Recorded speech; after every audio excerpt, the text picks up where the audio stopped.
Hey, everybody, welcome back. It's Mike with Insider Secrets with another great episode. Today, I'm joined by Jason Safford. He's my coach. He's going to talk to us about living an exceptional life. Jason, tell the listeners what we're going to talk about today. Hey, Mike, grateful to be here and so excited to be able to tell our listeners about an incredible story that I have, as well as the 28 days of exceptionalism, and really getting into more about coaching and discipline and mindset and so many exciting things that you and I are going to be talking about. Hey, I'm really grateful you're here, and you guys are going to have to listen in. We'll see you inside. Welcome to this week's edition of Insider Secrets, the show that turns multifamily investing into reality. Each show, we interview guests who are seasoned professionals, actively closing and managing real estate deals. Your host, Mike Morawski, has more than 30 years of multifamily real estate investing and property management experience. Mike is the founder of My Core Intentions and has been involved in over $285 million of transactions. Focuses on helping you create short-term cash flow and long-term wealth. Here's your host, Mike. Good afternoon, everybody, and welcome back. It's another episode of Insider Secrets, and I'm Mike, your host with Insider Secrets, and that's brought to you by My Core Intentions. So I am excited about today. We are going to do something a little bit different. Not only do I have a little bit different guest on the show from our normal multifamily platform, but I have my coach and entrepreneur, Jason Safford. Jason, you want to say hi real quick? Grateful to be here, Mike. Hello to your audience, and very excited to be on the show. I'm grateful you're here too, Jason, and I'm certainly looking forward to this interview here today. So we are doing something a little different today. We're recording and we are live on Facebook. Here's one thing I always like to ask my listeners, though, is what are your intentions? Did you sit down this morning and take some time and work through your intentions and what you were going to work on accomplishing today? Hey, was it maybe an extra sales call that you needed to make? Was it an extra call to a seller to try and find that off-market deal? What were you going to do today to create some cash flow, to create some long-term wealth for yourself? You know what? And one of the best principles that I think that we all need to always keep in mind is how do we do that and live a balanced lifestyle? So I want you to think about that as you go through the rest of your day here today, and what can you do actually to get back on track doing that. But anyhow, let me introduce my guest here today. Jason Safford is his full-time passion is to help live the best life that you could live every day. Jason is always in pursuit of exceptionalism and wants you to live the exceptional life as well. He's a nationally recognized author of 3 books. He's a keynote speaker. Jason helps high achievers break through current growth challenges in their life and their business to create an exceptional impact in their life. And I can attest to that because Jason's been my coach now for a few months, and he's really helped me move my business forward. But he's focused on executive leadership, on business development, and environmental impact. For more than the last 2 decades, Jason has been growing his platform to help others grow an abundant life, a wealthy life, and to help uplift humanity as well as the planet. I'll tell you what, there's a lot to be said there, Jason. Do this for us, though. One thing I always like to ask my guests is, in one word, what best describes you personally and professionally? Driven. Driven. Yeah. That's interesting. You are my coach. I don't know that I would have really ever had any idea about that. Of course I would, because you drive me. That's why. That's right. I drive you crazy, don't I? Actually, if you talk about coaching, we're going to come back and talk about coaching. But if you talk about coaching for a minute, I think you were actually probably a little bit surprised at my performance from the first week we started working together. That's true. Absolutely. Yeah. Let's put it this way. I am very focused on results, and I'm driven to get them from myself and from others. And not only did you surprise me, but I was so impressed with your mechanics in terms of how you went about each step of your process for getting the results that you got on a weekly basis. And you beat yourself up better than anybody I know. And that's a testament to how hard you work. that you're always looking for more. And I remember about a month into our engagement, you even looked at me and you were just like, man, I'm tired. And I said, well, of course you're tired, because now you're getting even more results. You're booked solid with appointments, and you're still trying to do the same things at the same level. So you've got that much more going on, and that didn't stop you. You just kept going. So here's what's funny, right? I'm still tired. I just don't tell you anymore. Listen, let me just check in with everybody who's tuning in. I just want you to know that we're live with Insider Secrets here this afternoon, something that we don't normally do. But I also have a guest that's out of the box a little bit. I have my coach on. We're going to talk about entrepreneurship and leadership and making some impacts in humanity and in the planet. Hey, Jason, why don't you tell us a little bit about your backstory? Sure. So I really decided to become an entrepreneur when I was in college, and I had entrepreneurial ventures growing up, little, side gigs here and there. And you mentioned Gary Vee earlier when we were offline, that I didn't know baseball cards was an entrepreneurial venture, but I was doing that when I was 10, 12 years old. But to be serious, I was a part of the original dot-com boom, because while I was in college, I happened to be good with computers, and there was a convergence of film to digital while I was in film school. And so that got me some really cool jobs. First of all, NYU hired me right out of college because of my technology experience. And then from there, I went to MTV Networks and had a really cool gig with MTV for a little while. And that allowed me to launch my first real business, which was the precursor to everything that you now use in terms of social media. We had created a company called Spiral Connection, and we were basically leveraging creative content online and working with artists and creators and trying to help them to get gigs. And this is back in 2000. And based on the business plan that I wrote, we were able to attract the attention of a large law firm in New York called Cantor Fitzgerald that was located in the World Trade Center. And they liked the business plan so much, and what our concept was, that they had found a private investor that was willing to put a $10 million investment into our company. And we were going to consummate this deal on 9/11. Unfortunately, we all know what happened on that day. And my good grace of being here was the fact that I had actually woke up early to get ready for the meeting, and I fell asleep while I was getting the final preparations on the presentation that I was going to give. And my best friend called me up and said, a plane just flew into the World Trade Center. And I was like, oh, okay. And suddenly I realized that I was home and I had missed my train. And I ran out the door to get to the train station. And my buddy who was at the offices for the firm said, yeah, that was the other building. Get your butt down here. And by the time I got to the train station, obviously there were no more trains running into the city, and the second plane had hit. And that was the end of their business. It was the end of my business and the end of a lot of innocent lives.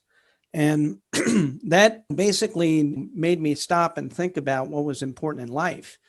And as I thought about it, I thought about all the displaced people in downtown Manhattan. And I wanted to do something. And so I sat down with an advisor who, basically wanted to know what I was going to do. And I said, well, I think I'm going to go into real estate. He said, wait a second, you just lost your company. You got no money, no job. How are you going into real estate?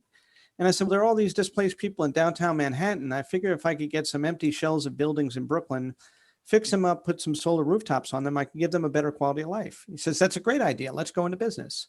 And so literally 1 month after 9/11 to the day, we incorporated, shook hands on the courthouse steps, and went into business as an environmental real estate company.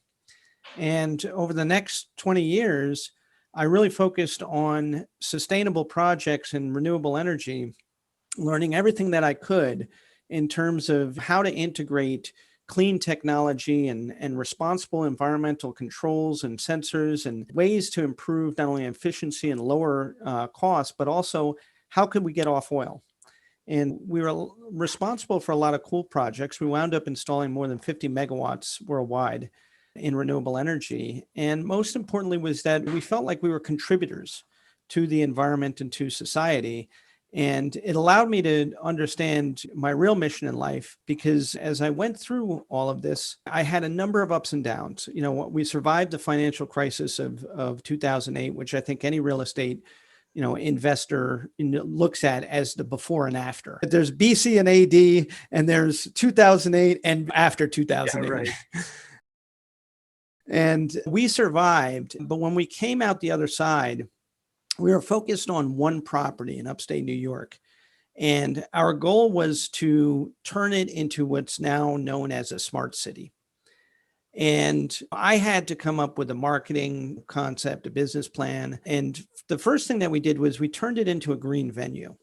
We had to attract people there. So we started by making everything as environmentally responsible as possible. The first concert we put on was called Reggae for Climate Protection. And this is in hillbilly country. We had no idea. And come to find out that hillbillies love reggae. Yeah. But we had no idea because we didn't know any country artists. And then as we got our feet under us, and it's a constant struggle, now you're dealing with the fact that you're a real estate developer who's now a concert promoter and a venue owner, and you're getting into all these different things. And it was cool because we learned lots of different, concepts, but we were so far from where we started. And at a certain point, the stress was incredibly overwhelming. And my business partner, who was much older than me, finally got exhausted. And there's all sorts of life events that happen. And you deal with business as it comes at you. You love to be proactive wherever possible, but you get reactionary. And so we got into the challenges of trying to figure out how to keep things together. And it really became my responsibility. And at a certain point, just when I thought we were turning a corner, he decides that he's had enough and he just wants to walk away. And now I have to figure out how to make this whole thing successful on my own. And at the same time, I've also got to figure out, how am I going to handle all of our outstanding challenges that we have amassed over, the last so many years, including investors, different obligations that we had taken on. And then I get bit by a tick, a small bug, an insect that carries a bacteria called Lyme. And that causes Lyme disease. And if you get bit by it, any number of things could happen. And for me, what really sucked was the fact that a year before, my father had been in the hospital for 7 weeks with Lyme disease, and they had misdiagnosed him. And so here he was going through all sorts of tests for weeks, and he's losing blood count. And at a certain point, they had him sign a DNR. And finally, they say, hey, let's test him for Lyme disease. And fortunately, they found out that's what it was, and they were able to save him. And he made a 100% recovery, thank goodness. He's still with us today at 84. But here I was a year later, and I was proactive. And I went to the doctor and I said, hey, I think I've been bit by a tick. And they said, no, it's a spider bite. And they gave me the wrong medication and they sent me home. 3 weeks later, I'm sitting in CCU with a defibrillator strapped to my chest, resting heart rate of 26, nurses and doctors coming in and out every 5 minutes. And they're saying, we think you have Lyme disease. And I'm saying, I had gone to the doctor and they said that wasn't it. They were like, no, listen, you've got the rarest form of Lyme disease called Lyme carditis. It affects your heart. Less than 1% of all cases get it. The unfortunate thing is less than 1% of those cases survive. So here I am. I've got a wife, a 3-year-old, and a newborn 3-month-old at home. We're renovating our house. My business manager comes in for me to sign payroll, and she's got tears streaming down her cheeks. And she says, we need to, have this signed. And I'm like, I'm trying to be stoic and say, it's okay. We're going to be okay. And she says, you can't say that. We have all these, people that are counting on you, and you have all these machines that you're tied up to. And so nurses and doctors coming in and out of here every 5 minutes. We don't know what we're going to do without you. And I suddenly realized that I had, for all my success, I had enabled people rather than empowered them. And so I decided going forward, that was going to be the change. And that made me realize, why was I on this mission and this path? And so I really looked at, funny enough, my core intentions. And my intentions were to uplift humanity. When I looked at 9/11 and why did I go into environmental real estate development? And over the last 20 years, I had accumulated all of this incredible knowledge and experience and understanding that we could end homelessness and hunger today if we wanted to. It's not an issue of resources. It's simply a matter of distribution. So we have all the supplies in the world to be able to uplift the weakest among us and make our lives incredibly abundant as a human species. We're focused on ourselves, and we're focused on how can we restrict people from having access to the resources they need to be able to enjoy life and be abundant. And that motivated me to reposition myself. And that was when I started to focus on exceptionalism and why I did things the way I did them and at the level I did them. And I wrote the book, Winning with Exceptionalism, after that. And obviously started the company Exceptional Results Now and created the platform called The Exceptional Life. And that's obviously where I am today, is trying to help people to really learn how to empower yourselves and take off the limiting beliefs and the barriers and the restrictions that prevent you from being exceptional. And a lot of that comes from our parents and our schools and our government and our society. And they're just things that we believe that we have to live a certain way and do certain things by a certain rudimentary format. And we get stuck along the way through all of those things. And we don't allow our best selves to reveal themselves because of that. That's interesting. I just want to ask you about the Lyme disease. So are you fully recovered from that now? Or Yeah. how does that show up in your life today, or does it? It's a great question. So yes, I'm fully recovered. I have to go through normal tests like anybody else. When you do your physical on an annual basis, they check you, they do the blood work. And when you go for your insurance exams, it's the same thing. So it's basically just a blood test that can check these things. In my case, I had to go to a cardiologist because it was my heart. Okay. And I got a clean bill of health from my cardiologist, and she fired me. And it was very funny because she literally said, "You're the one client I don't want to fire. I'd love to have you as a patient for the rest of my life." And then she jokes, I never knew that in calculus and trigonometry, you learn sine and cosine and the different waves. So I never knew that your heart was a sine wave. And she shows me my heart wave, and she's, "Look at this beautiful sine wave." And she's literally geeking out over it. And I was just like, okay, well, that's good to know. Oh, that's funny. Hey, you talked about 9/11. Yeah. 9/11 is one of those days that I think that you will always remember where you were that day.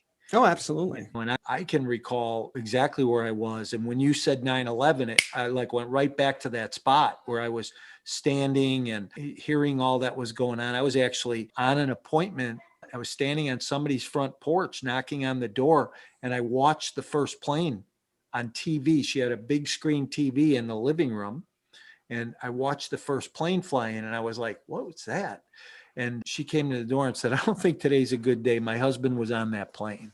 Oh my, no. Wow. Yeah. It was quite interesting where the world went after that. It's been an amazing experience to become connected to so many people because of 9/11. And the one thing that I can share with you just about my own experience is that now having actually 3 near-death experiences. My first was when I was 1 year old.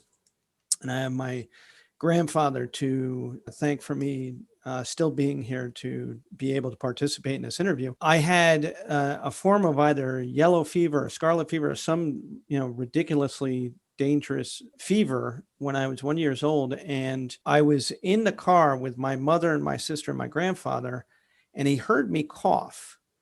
And something about that cough made him hightail it to the hospital. And my mother, didn't even know what was going on. She just, said, "Where are we going?" And he said, "We're going to the hospital." And I now get the story from my, father years later. I've heard the story different times. But recently I asked my father about it just out of curiosity, because he was in New York and we were in Maryland. And at that time, in order to have any type of surgery done, both parents had to consent. So my grandfather gets us to the hospital, and he runs in with me and says, "My grandson can't breathe. Somebody help me." And they have to perform an emergency tracheotomy on my neck. And they needed my father's agreement, and they needed him to sign it. He's in New York. So they called him up, and fortunately they got him at work. And my mother is hysterical on the phone and saying they need you to sign to give your consent so that they can operate on Jason. Fortunately for him, they said if it had been like another 5 or 10 minutes, I probably wouldn't be here. So then you have 9/11, where the one time I oversleep in my life, thank goodness, And, then I get bit by this little bug called a tick, and I'm one of the rarest survivors because Lyme carditis, when it affects you, what it causes is what's called a stage 2 heart block, and it messes with your electrical system in your heart. And you could go into cardiac arrest at any minute. It's literally one of those things where you have an irregular heartbeat and your heart doesn't know what's going on. It's just beating, but the electrical system is telling it something different. It's the motherboard is fried. Yeah. And so in my case, my heart was beating at half its normal rate or less. And 26 beats a minute. Well, yeah, it was half its normal rate because my normal rate is in the low 50s. But the thing about it is that it's reading with this irregular beat. And so what they had done was that if it dropped below 26, I was going to get a shock from a defibrillator. That's a protocol with the hospitals. They have to do that. You know what the problem is? If the electrical system's already messed up with the heart and now you send electrical energy into it, do you think that you're going to do any good to the heart? And so now they even told me, they said, listen, the last thing we want is for this thing to go off. So don't let your heart go below 26. It's like, oh, great. Thanks. Yeah. I'll just concentrate on that. Yeah. Just one number, right? Just 27. Right. Yeah. And believe me, for the first day, all I did was look at that number and hope that it stayed above 27 or 28. My point to it is that I've had several experiences. And I think your question really was, I forgot your question actually at this point. Where are we going with this? I was actually thinking about you not pushing the envelope to see if you had 9 lives. Oh, okay. Yeah. So live with the 3. Yeah. So I think that if I were to go somewhere with this, again, what's come out of it for me is really in creating the exceptional life. It is about recognizing that you really only have the 24 hours of today to live. Yeah. And that was what came out of the whole experience for me. And actually, in the last year, I've been dealing with a situation. And in dealing with that situation, I've really had to focus on just taking it one day at a time and really learning how to maximize this 24 hours. And that's what I try to help people with, yourself included, in terms of how do you go about what it is you're doing and just keep improving 1% every day. Keep working and adjusting things. So let me ask you this. What does it take today in today's environment where we're at to be an exceptional entrepreneur? And I think that's a big question, right? It's an awesome question. It's not big, it's awesome. And I think that so many people today have delved into entrepreneurship because of the pandemic and because they just don't know where things are going in society and with big companies and everything else. And everybody's fearful right now. And so entrepreneurship becomes something where you feel like, at least this way, you're taking a shot at your own freedom. And the truth is that what makes you exceptional as an entrepreneur is your willingness to understand that self-mastery is an everyday process of accepting your mistakes and improving on them, learning lessons, but also really focusing on just trying to do the basics really well, developing good habits. If you can develop 10 good habits and master those habits on a daily basis where they become so ingrained in your functionality in life, those habits are going to be what carries you through every storm, every speed bump, every wall, because you have the presence of mind. And presence of mind is the most important thing as an entrepreneur, because every day you go out there, you're going into battle with unknown forces and unknown circumstances, and you don't know. Listen, we put plans together with the idea that everything is going to go right, knowing that never happens. And so that's what's funny about it, is that I've been writing business plans for 2 decades. And the first thing that you learn in business planning is that as soon as you're done with the plan, everything changes. Yeah. The minute you're done with the plan, everything changes. And the plan is just the framework. And when people say stick to the plan, they don't mean that you're going to do the same thing that's in the plan every day. What it is, it's a matter of, okay, you have a fundamental framework. How do you stick to this framework and add and meat and skin to it slowly over time based on testing things, seeing what works, what doesn't work? And I think that's where a lot of us get hung up. As you hear a lot of people saying you don't need a plan. They started their business without a plan. You may have had a plan in your head and you didn't tell anybody and you didn't write it down. Yeah. But over time, if you want to be successful, you got to write things down and you've got to create a strategy and a plan. And I always talk about, one of the things I always coach my clients on is having a plan. And Not only having a plan, you're all about the exit plan. And I got that years ago when I read Stephen Covey's book, 7 Habits. That's Because right. chapter 2 in that book is start with the end in mind. That's right. And I believe that's where we need to start, is we need to know where we're going to go. And then we can plan. Hey, I live in Chicago. You live in New York. If I want to come and see you and I'm going to drive my car, I have to pull a map out and map how to get there. So you've got to have a plan. And on that point, Mike, the whole thing of the exit plan and starting with the end in mind and reverse engineering, that's what the exceptional life is. You got to have a plan of what is the exceptional life.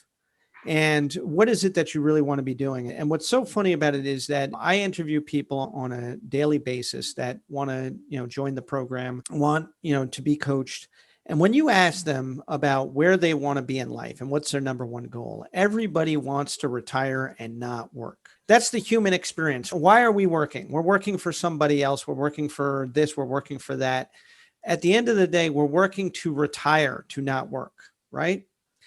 And if that's what the exceptional life is for you, the challenge is, in order to get there, you got to work really hard.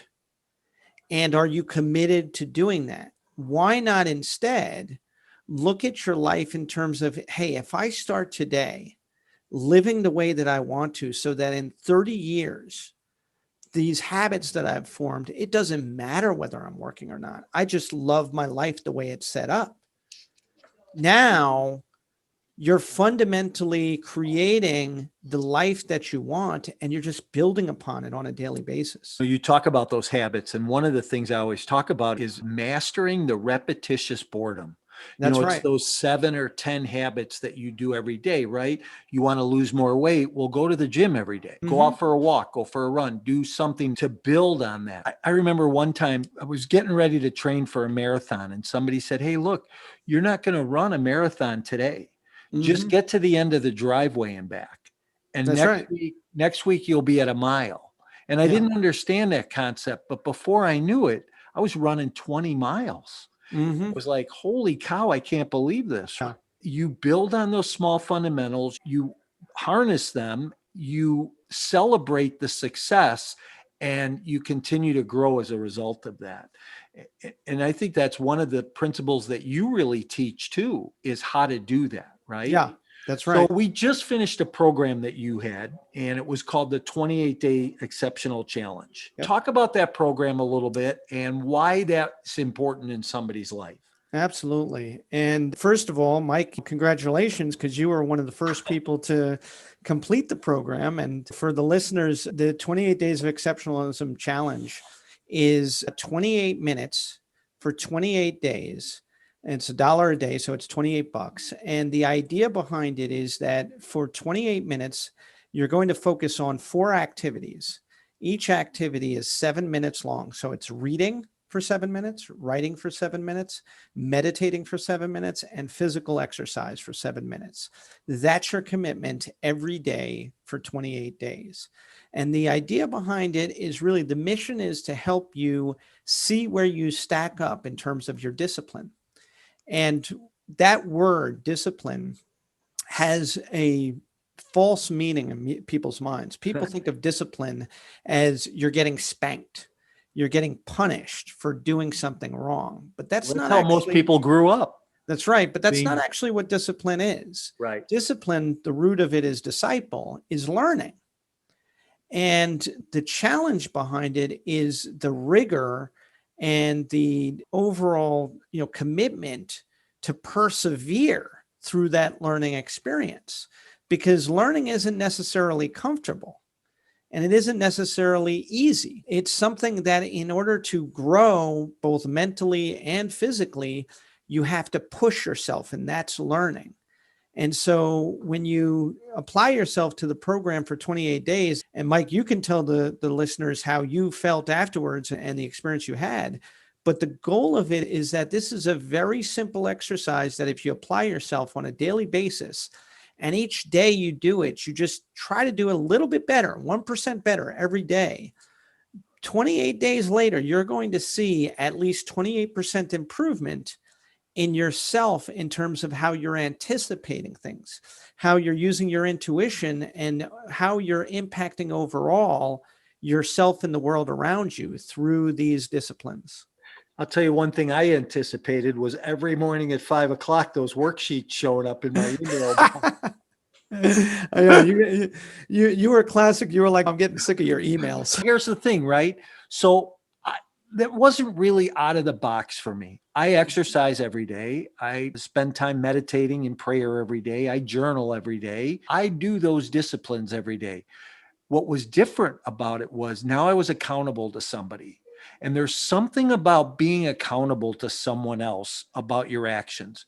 Hence, Right. when I first started being coached by you, I had another coach, but I just felt that my business was not doing what it needed to do, and said you'd coach me, and we started working together. And I immediately felt a change because, hey, you know what? I'm going to do what this guy says to do because I know he can help my business, and I Yeah. need to take my business to the next level. So let's follow the simple directions. Let's do Yeah. what's important to do. And I Mhm. think that's the big thing about coaching and accountability, right? Yeah. You help me self-discover what I already know. You suggest, highly suggest, do this, and then you hold me accountable to it. That's correct. And if I perform or I don't perform, that's on me. That's not on the coach.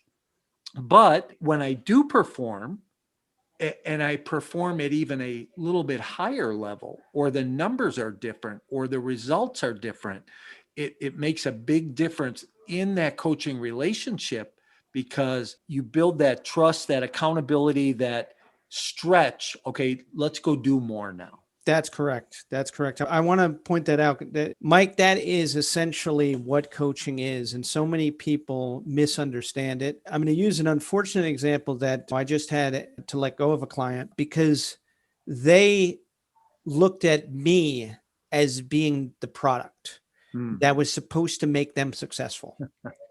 And I said, well, that's not what you purchased. And they said, I believed in you and you were supposed to be there as my support and all these things. And I said, here's the difference in the perception that you have of me and the perception I have of me and I have of you. I want your success. And whether or not we part today or tomorrow or never, it doesn't matter. My goal is your success. How I work with you is that if this is the last time we ever connect with each other, I'm leading you in your success. So tomorrow you don't need me.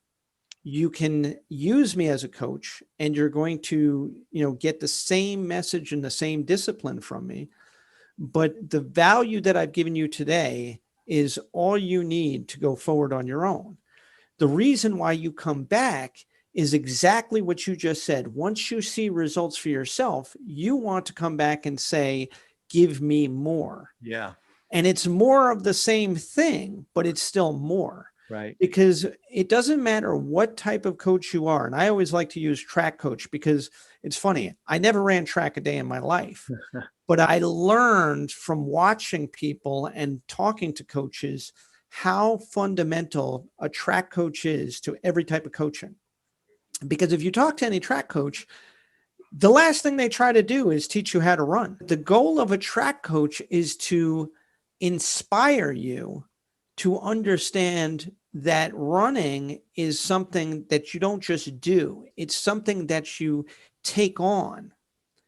And that the more that you apply yourself to running and the mechanics within yourself is the more that you find within yourself the ability to run faster and more effectively. And a coach's responsibility is that as you run and you have a challenge, you say, okay, when I'm running, this happens. And they say, are you turning your ankle or your knee or your wrist? Or are you moving the right way? Are your mechanics exactly sound the way they need to be for you to get maximum effort and maximum performance. And so all we're doing as coaches is we're asking the right questions to figure out within you, you are the machine.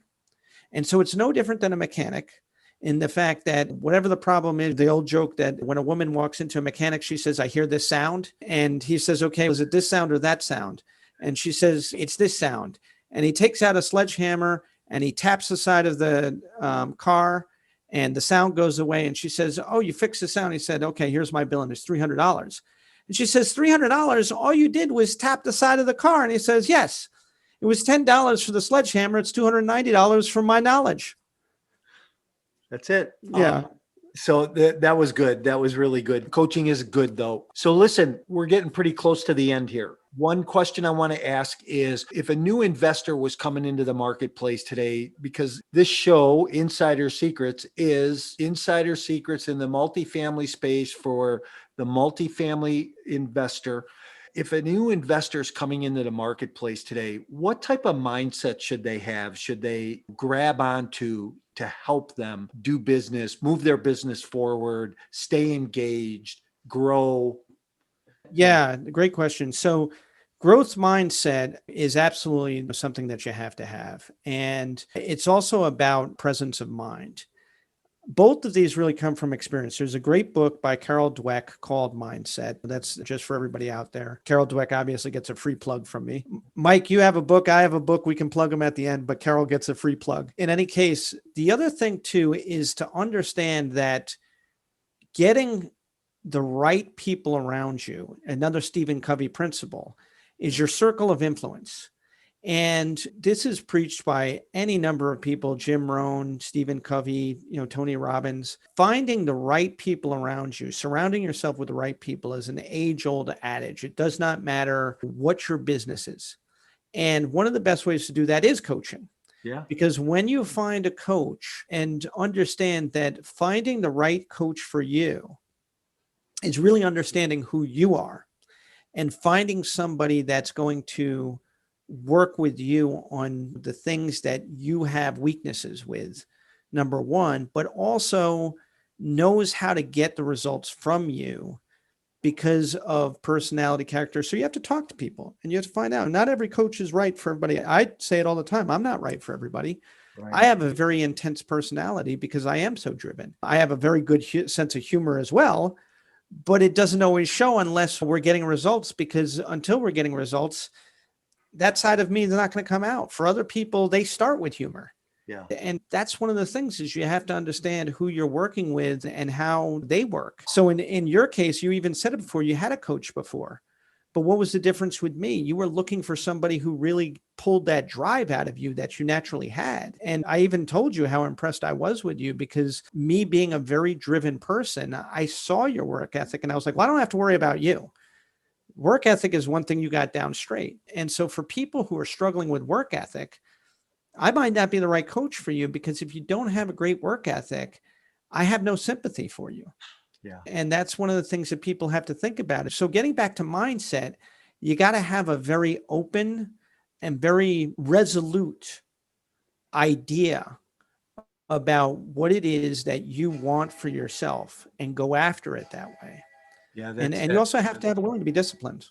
That's that clarity, right? You got to be crystal clear. Once you're clear, everything else tends to move forward. You can go right where you want to go, but it's that clarity. And I think a good coach helps you get crystal clear on the why and what the clarity is. Hey, let's shift gears a little bit. Let's ask a few fun questions.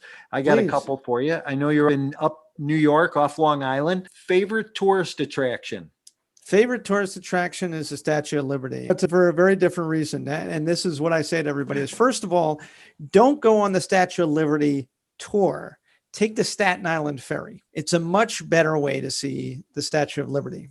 And the reason why I say that my favorite tourist attraction is the Statue of Liberty is because you don't really get to experience the awesomeness of New York unless you go in New York Harbor. The harbor itself, when you imagine the history of this is where so much of America was formed, and some incredible battles during the Revolutionary War were fought in the Brooklyn Harbor. Yeah. But the other thing is that You don't really get to experience New York tourism and the way in which tourists are until you go down to where the Statue of Liberty is and you see all the different people and the different tourists and just what's going on. And that for me is so much fun when I bring people that are visiting New York and I say, come on, let's go to the Staten Island Ferry and see the Statue of Liberty. And they're like, oh, yes, I always wanted to. Yeah, it's not about the Statue of Liberty itself. It's about all the people and the fact that everybody's like just wide eyed and goofy. And it's a lot of fun. For me, it's always good to take people there. So it's an eclectic kind of view. Yeah. How about the best book you've ever read?